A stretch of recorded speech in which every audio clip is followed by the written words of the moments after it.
Headlines brought to you by Chitale बंधू.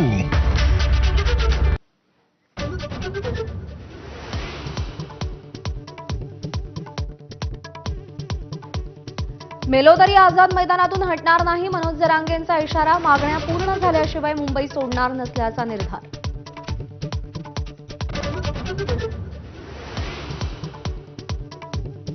हायकोर्टाच्या निर्देशानंतर मराठा आंदोलक मनोज जरांगेंना मुंबई पोलिसांकडून नोटीस. लवकरात लवकर आझाद मैदान रिकामं करण्याचं नोटीसीमध्ये नमूद. नोटीस मिळाली नसल्याचा कोर कमिटीचा दावा.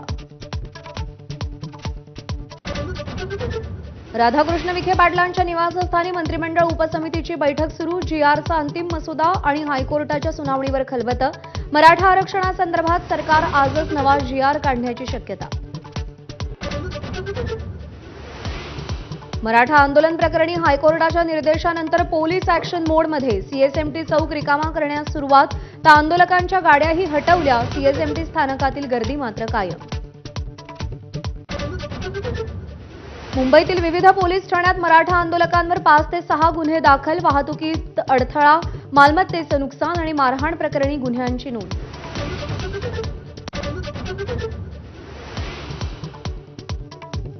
मनोज जरांगेंच्या आंदोलनाविरुद्ध हायकोर्टातील सुनावणीचा आजचा दुसरा दिवस. दुपारी 1 वाजता नियमित खंडपीठासमोर पुन्हा सुनावणी होणार. ओबीसींच्या वाट्यात इतर वाटेकरी नको. अन्याय झाल्यास लाखोंचे मोर्चे काढणार. भुजबळांची कठोर भूमिका. मराठा आणि कुणबी दोन्ही वेगवेगळ्या जाती असल्याचं कोर्टानं स्पष्ट केल्याचीही आठवण. 7 दिवसांच्या गणपती आणि गौरींचं आज विसर्जन. बाप्पाला निरोप देण्यासाठी प्रशासन सज्ज. ठिकठिकाणी कृत्रिम तलाव तयार.